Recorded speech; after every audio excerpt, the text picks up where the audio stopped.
Tu as sûrement entendu parler de l'âge glaciaire. Mais sais-tu à quoi ressemblait notre planète à cette époque? Tu imagines peut-être la Terre comme un monde triste, recouvert de neige, une boule blanche sans vie. Pourtant, il y a 200 000 ans, en plein Pléistocène, la Terre n'était pas un bloc de glace, mais un monde remuant et bien vivant. Oui, c'est vrai, il y avait beaucoup de glace aux pôles et sur les sommets, mais au pied de ce froid s'étendait une formidable prairie d'herbes qui nourrissait d'innombrables troupeaux. À grande échelle, c'était une planète qui nous semblerait familière, avec les continents là où tu t'attendrais à les trouver. Vue d'en haut, la Terre d'alors paraissait étonnamment connue. L'Afrique conservait sa forme triangulaire. L'Eurasie s'étirait comme un immense tapis. L'Amérique, de part et d'autre de l'équateur, dessinait des côtes en forme de S. Quant aux océans, ils dépendèrent du climat, et leurs variations se lisaient sur les rivages. Parfois la mer reculait, parfois elle gagnait du terrain. Malgré tout, depuis l'espace, tout nous aurait semblé normal. Mais dans ce documentaire, nous ne regarderons pas la Terre depuis l'espace, nous l'observerons de l'intérieur. Nous découvrirons quels animaux arpentaient les prairies où l'on trouve aujourd'hui routes et immeubles. Nous nous rapprocherons de nos nombreux ancêtres. Nous verrons depuis le sol les montagnes gelées, les vallées, les forêts qui se rétractaient ou avançaient à chaque souffle d'air sec. Et surtout, nous répondrons ensemble à la question qui t'a amené ici. À quoi ressemblait la Terre il y a 200 000 ans? Au nord du monde s'étendait la steppe des mammouths, un lieu que nos yeux modernes prendraient presque pour un désert, et qui pourtant était une machine à transformer la lumière en herbe. Mais le véritable secret ne tenait pas qu'au climat. Il résidait aussi dans ses habitants. Là, l'herbe poussait sous des vents froids sur des sols riches en nutriments.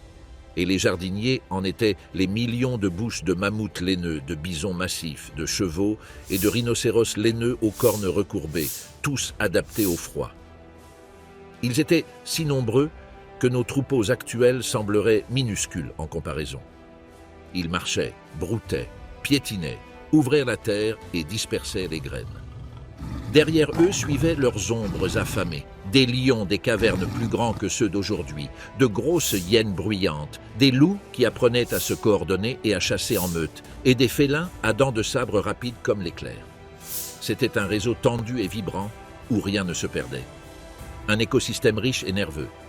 Mais cette steppe n'était pas stable. Elle changeait en l'espace de quelques décennies. Là où un été s'était montré généreux, le suivant pouvait être cruel. Une vallée qui, hier, offrait de l'herbe à perte de vue, pouvait demain se figer en sol gelé. Cela imposait le mouvement. Les grands herbivores commencèrent à migrer, suivis par les prédateurs, puis par les charognards. Au milieu de ces courants, nous nous déplacions, nous aussi, humains. Évidemment, à cette époque, pas de greniers, ni d'étables, pas de calendriers imprimés, encore moins de cartes. Mais nous avions la mémoire, l'œil aux aguets, des mains ingénieuses, la chaleur du feu et la force d'agir ensemble. Chaque génération d'êtres humains apprenait les meilleurs chemins, à lire les signes du ciel, où se cachaient les points d'eau, les saisons des plantes, et ces leçons, répétées encore et encore à la lueur du feu, devinrent la première encyclopédie de notre espèce. Tous ces changements auxquels il nous fallait nous adapter vite avaient une explication. Pour comprendre pourquoi la planète se comportait ainsi, il faut s'approcher d'une horloge qui ne compte pas les heures, mais les millénaires. L'orbite de la Terre n'est pas fixe. Elle varie subtilement, et à chaque variation change la quantité de chaleur reçue aux différentes latitudes et saisons. L'excentricité rend l'orbite plus ou moins elliptique. L'obliquité incline l'axe un peu plus ou un peu moins. La précession fait vaciller cet axe comme une toupie. Ensemble, ces cycles règlent la mesure du climat. Ils n'expliquent pas tout, mais imposent le rythme du froid et du doux. Il y a 200 000 ans, ces cycles avaient placé la planète dans une pause interglaciaire. Et juste après, l'horloge allait pousser de nouveau vers le froid. Pendant que le climat respirait, le niveau de la mer montait et descendait avec lui. Lors des grandes baisses, l'océan se retirait de plus de 100 mètres et laissait à découvert des terres aujourd'hui englouties. Des ponts terrestres apparaissaient, comme la Béringie entre la Sibérie et l'Alaska. De vastes plaines aussi là où s'étend aujourd'hui la mer du Nord. Quand la température remontait, ces plaines se noyaient. Pour les animaux, cela ouvrait et fermait des portes, de nouvelles routes de pâturage, de nouveaux couloirs de chasse, de nouvelles frontières d'eau, là où il y avait eu des champs. Pour les humains, cela signifiait que la carte du monde changeait et qu'il fallait la réapprendre. Allons maintenant en Afrique. La savane africaine était une école sévère. Les grands herbivores modelaient le paysage comme le faisaient les mammouths plus au nord. Les éléphants traçaient des chemins et renversaient les jeunes arbres, les buffles et les antilopes tondaient l'herbe, et les hippopotames creusaient des couloirs de boue entre l'eau et la berge. Chaque saison apportait sa liste de risques. Les pluies régénéraient, mais elles faisaient aussi s'effondrer les rives et attiraient les prédateurs. La sécheresse, elle, concentrait la vie autour des points d'eau qui devenaient des scènes de tension entre espèces. Là, aux lisières des savanes et des forêts, vivaient de petits groupes de nos ancêtres, Homo sapiens. Certains de leurs visages nous seraient déjà reconnaissables. Aujourd'hui, à l'est et au nord du continent, sous des couches de cendres anciennes et de sédiments, reposent crânes et outils qui nous repoussent dans le temps plus loin qu'on ne l'imaginait. Les nôtres n'étaient pas nombreux, mais leur ingéniosité compensait leur faible effectif. Ils utilisaient une technique appelée Levallois pour fabriquer des outils. Ils préparaient méticuleusement un nucleus de pierre, ce qui leur permettait d'en détacher des éclats presque identiques, coupants et polyvalents. De ses mains sortirent couteaux, grattoirs et pointes. En même temps, ils employaient l'ocre comme colle, qui a rougi grottes et abris, et il est probable qu'ils l'utilisaient aussi comme parure. Mais sans doute, leur meilleur outil fut le feu. Il servait à attendrir des racines, à rendre comestible ce qui ne l'était pas, à éloigner insectes et félins, et à prolonger le jour, permettant aux gens de se rassembler. À cette époque, les groupes humains s'adaptaient avec souplesse. Un jour, ils récoltaient bulbes et fruits. Le lendemain, ils suivaient une migration. Puis ils combinaient chasse et cueillette de coquillages. Alliances et liens familiaux offraient un filet de sécurité. Celui qui réussissait partageait, celui qui échouait n'était pas abandonné. Mais franchissons la Méditerranée et entrons en Europe et en Asie occidentale. Là, une autre humanité tenait la parole. Si tu vis en Europe, il est probable que tu descendes d'un néandertalien. Et non, ce n'est pas une blague. Je t'explique. Les néandertaliens étaient robustes, aux os denses, corps compacts et thorax vaste. Le froid ne les arrêtait pas. Ils avaient découvert que le bois protège du vent, que les peaux vainquent l'air glacial et que le feu sert à sécher et à réchauffer. Leur quotidien était ardu, forêts qui se rétractaient, prairies qui s'étendaient, hiver interminable. Il fallait aussi composer avec les lions des cavernes et les hyènes qui nettoyaient ce qu'ils laissaient. Au-dessus d'eux, un ciel clair d'un froid qui faisait mal aux mains. Et malgré tout, ils prospérèrent. Quand nous avons enfin su lire les génomes, nous avons découvert que les Néandertaliens n'étaient pas si éloignés de nous. Entre eux et nous, il y eut des rencontres, des échanges d'idées et même des enfants. Chez beaucoup d'habitants actuels hors d'Afrique subsistent de petites portions d'ADN néandertalien, rappelant que l'humanité n'a jamais été une ligne droite. Mais notre trace génétique actuelle indique que nous ne nous sommes pas mêlés qu'aux Néandertaliens. Plus à l'est plane l'ombre discrète d'une autre humanité, les Dénisoviens. De ceux-ci, nous n'avons retrouvé que quelques os, à peine des fragments. Pourtant, dans le corps de certains peuples d'Asie, surtout en altitude, vit une variante génétique héritée d'eux, qui ajuste la réponse au manque d'oxygène. Un détail invisible qui dit énormément. On l'emploie sans le savoir chaque fois que quelqu'un respire en altitude, comme si l'air pesait moins. Le métissage entre branches humaines ne fut pas un accident ponctuel. Il fit partie du tissu de l'histoire. Allons maintenant dans un monde sans humains. Il y a 200 000 ans, l'Australie était un continent singulier. Des marsupiaux géants y régnaient, dignes d'un conte fantastique. Le diprotodon, énorme et placide, pesait plus de 2 tonnes et se déplaçait en groupe, écorçant les fourrés et modulant le paysage comme le font les éléphants en Afrique. Non loin, le kangourou à face courte, le procoptodon, marchait droit et curieux, avec des yeux frontaux et de fortes mains pour arracher les feuilles. À l'ombre sombre de la forêt se cachait le thylacoléo, un lion marsupial de taille modeste, mais doté de mâchoires comme des presses et de griffes rétractiles prêtes à frapper là où ça fait le plus mal. Dans les régions plus chaudes se faufilait un varan colossal que nous appelons Mégalania, long comme une voiture et à la salive venimeuse. Là-bas, rivières et marais n'étaient pas des refuges. Quincana, un crocodile coureur, pouvait y poursuivre ses proies sur la terre ferme. Toute cette faune avait évolué à l'écart du reste du monde, et même des humains. Changeons maintenant d'hémisphère. En Amérique du Sud, le grand échange interaméricain avait façonné une faune sortie d'un rêve. Ici, le poids lourd était le mégathérium, un paresseux terrestre qui se dresse comme un mur, pousse des troncs, ouvre des passages dans la forêt et déchire des termitières comme on ouvrirait une porte. Sa lenteur est trompeuse. Il possédait une force capable de mouvoir de très lourdes charges. À ses côtés avançait une caravane de glyptodontes, voûtés sous des carapaces d'os, avec des queues cuirassées en forme de massue. Le sol craquait sous leurs pas et ils traçaient des sentiers que d'autres animaux empruntaient. Entre ces deux espèces erraient de véritables étrangetés, comme la macrochénia, au corps de lama et à la petite trompe, ou le toxodon, ventru et robuste, qui, des siècles plus tard, dérouterait Charles Darwin lui-même. Et au-dessus de tous planait une ombre terrifiante, Smilodon populator, le plus grand des dents de sabre. Ses membres antérieurs sont des colonnes et ses canines, des couteaux prêts pour le coup précis. Le paysage sud-américain, lui, était un dialogue entre plaines et forêts, entre rivières débordées, puis rentrées dans leur lit, et des saisons qui redessinaient la carte.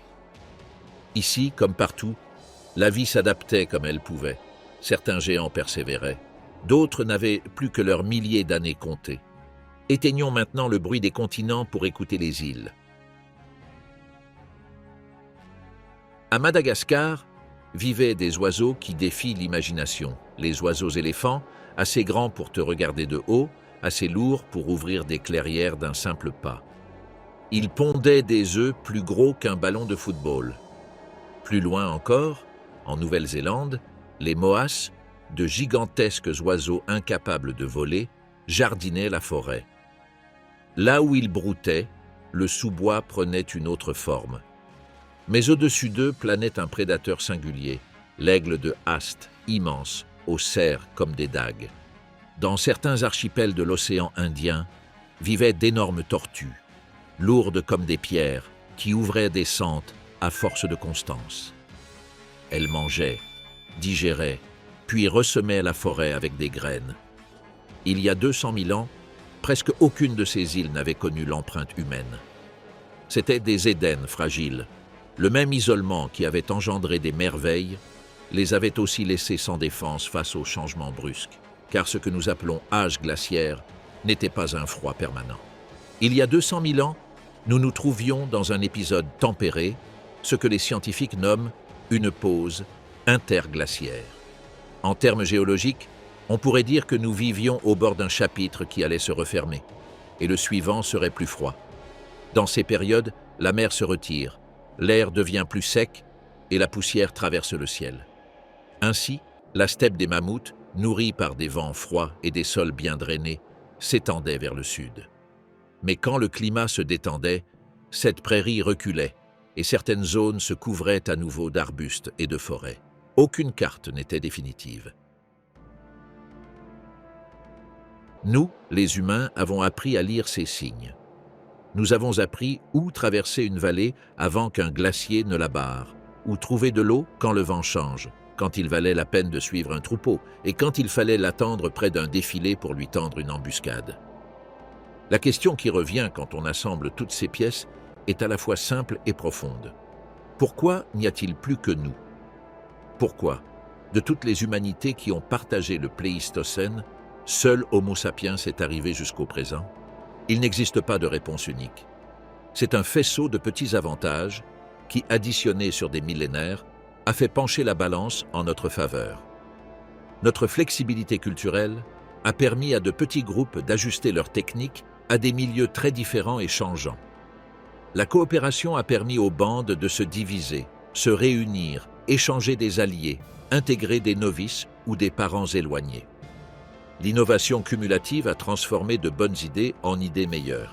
Une technique de taille aujourd'hui, une façon de transporter le feu demain, une méthode de chasse plus sûre après-demain. La mobilité et l'apprentissage du paysage sont devenus des règles de vie. Des cartes mentales, partagées par la parole et l'exemple, nous ont permis de mémoriser cols et routes d'eau sans encre ni papier. Et le mélange avec d'autres humanités, loin d'être un accident, a pu nous apporter des ajustements physiologiques utiles, ainsi que des histoires et des savoir-faire. Rien de tout cela ne rabaisse nos cousins. Les Néandertaliens n'étaient pas des brutes lourdaudes, c'étaient des humains adaptés à des milieux difficiles, avec technologie, feu et soin des leurs. Les Dénisoviens, bien que nous les connaissions surtout par leur ombre génétique, furent des personnes réelles, avec des enfants, des stratégies, des mémoires. Les petits Florésiensis, isolés sur leur île, ont montré que l'ingéniosité humaine s'adapte même à des budgets énergétiques minimaux. Erectus et Heidelbergensis ont soutenu des lignées entières pendant des durées qui donnent le vertige. L'arbre humain a eu de nombreuses branches, et à ces bifurcations, il y eut échange, perte et découverte. Il reste nous, certes, mais non sans porter en nous leurs échos. Le quotidien d'il y a 200 000 ans était fait de gestes modestes aux héros cachés. La grande chasse n'était pas un sport épique de tous les jours, c'était un pari risqué, tenté seulement quand le bénéfice en valait la peine. Il y avait des jours de pêche à pied sur des côtes où la marée basse laissait un buffet discret, des jours de collecte de racines au goût de terre qui sauvèrent de la faim, des jours de réparation d'outils et d'abris, et des jours de simplicité et de calme. Le feu rassemblait tout le monde, et autour de lui apparaissait quelque chose qui aujourd'hui nous définit, raconter des histoires. Avant les mots écrits, il y eut des récits, des explications, des avertissements, des mythes qui donnaient forme à la peur et au désir. Une étoile revenant chaque année à l'est pouvait devenir un rappel. Quand elle surgit, suit la rivière vers le nord. Lorsqu'elle disparaît, cherche des fruits sur les pentes. Le ciel devenait une carte mentale des saisons et la mémoire, l'archive portative du groupe. Regardons à présent, posément, quelques scènes de ce monde.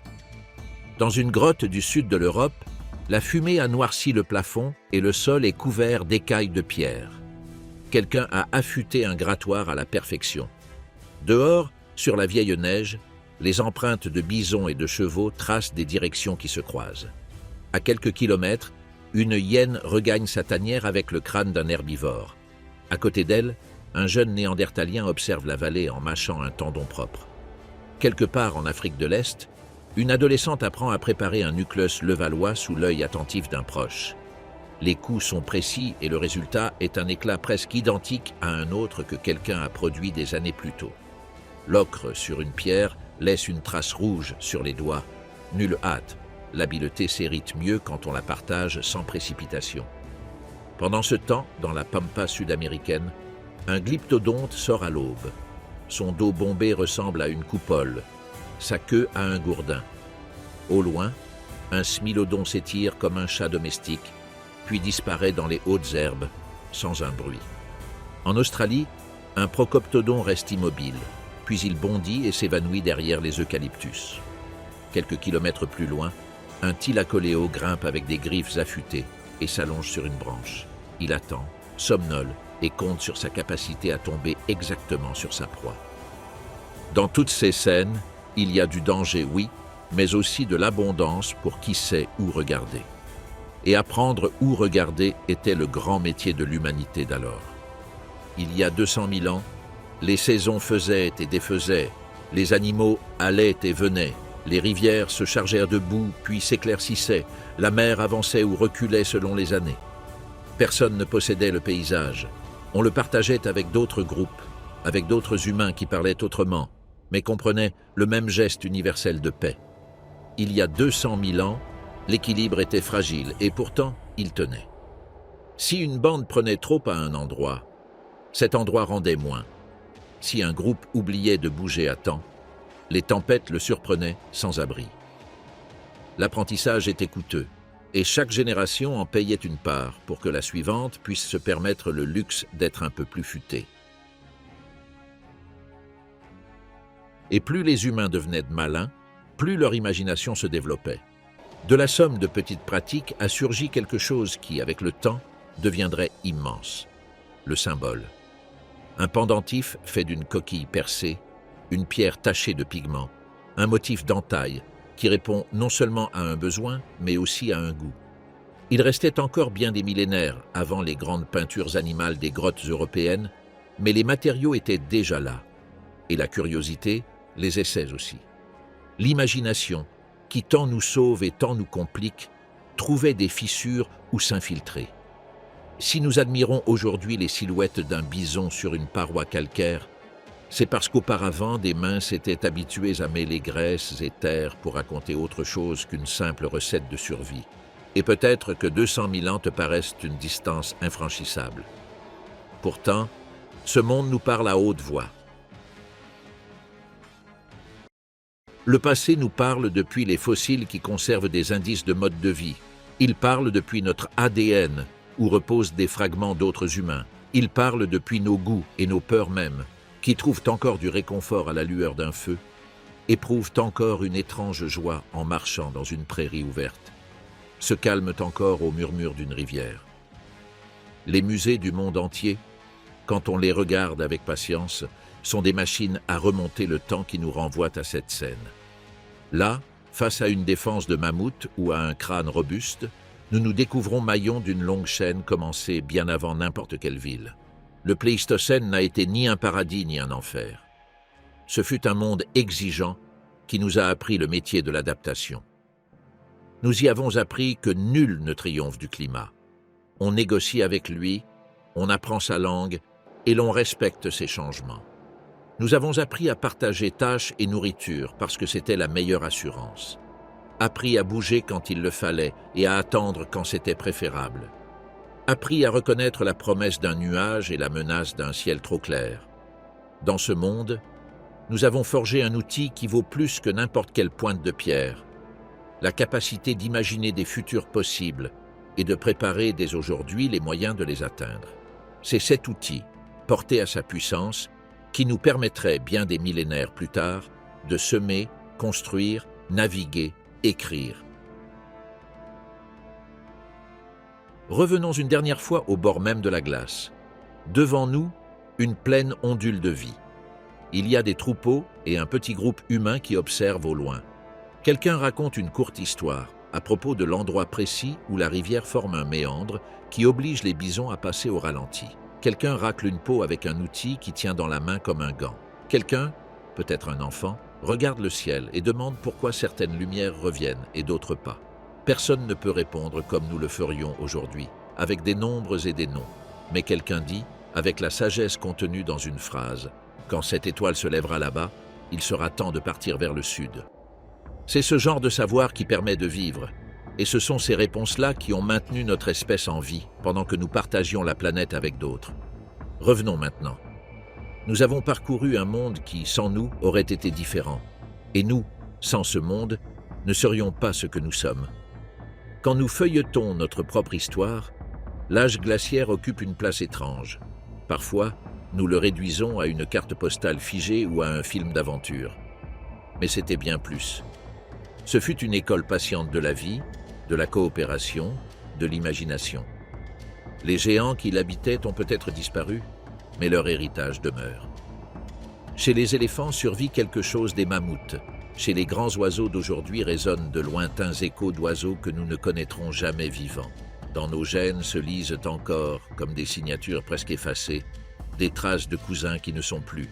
Et surtout, dans notre manière de regarder le monde, de faire des plans, de raconter des histoires et d'apprécier la compagnie, nous portons toujours la marque de ceux qui ont traversé cet âge riche en risques et en récompenses. Merci d'être allé jusqu'au bout. et d'avoir rendu possible ce voyage par ton écoute et ta curiosité. Si l'exploration du passé de la Terre, avec un regard clair et émerveillé, te réjouit, reste tout près. À chaque pas, nous trouvons de nouvelles questions, des découvertes surprenantes et parfois la sensation puissante de mieux comprendre d'où nous venons. Et c'est peut-être là la meilleure boussole pour décider où nous voulons aller.